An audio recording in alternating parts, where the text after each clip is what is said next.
Hi, a quick and dirty way to replace a broken spoke if you cannot or don't want to disassemble everything. So the idea is to make sure that the nipple is on the top so it doesn't drop, and to have a way to unscrew the spoke.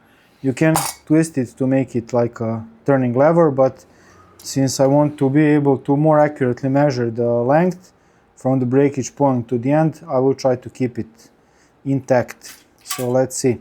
First I'm getting an appropriate sized spoke key on the top. Then I will need to turn in this direction to unscrew the nipple, and I will need to be holding the spoke to prevent it from unscrewing as I'm doing that, and the wheel is hopefully stable enough so that it doesn't tip and have the nipple fall out. So I'm pulling at the spoke and unscrewing it at the same time. Okay.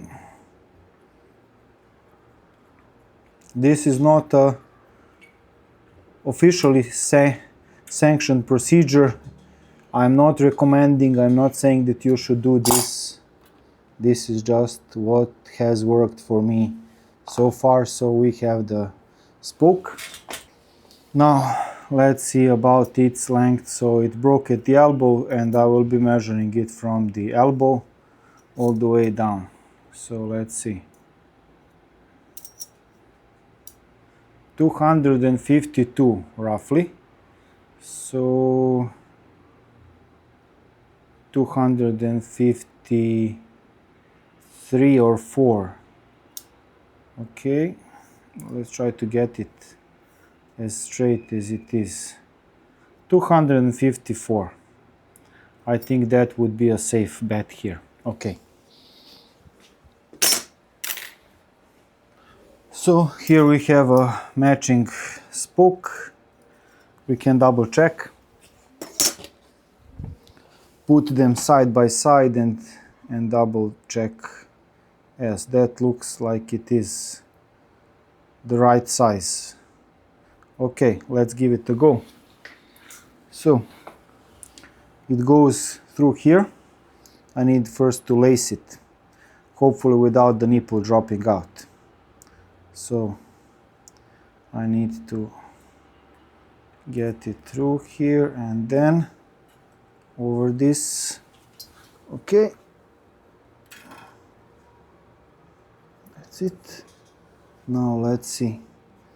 It goes under one, under second, and it should go over the third one. So I need to get it around without making a permanent kink. So that's what I did here. Okay, made it right. Now I need to start this going, and for that I will use some thin pliers and hope for a bit of luck. Let's see how we fare.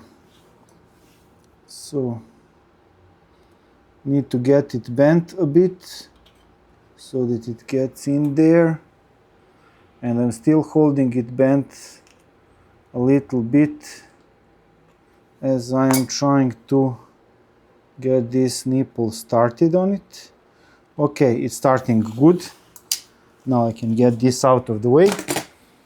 And what I forgot to do right from the start, to put some mounting paste on it so that it spins smoothly.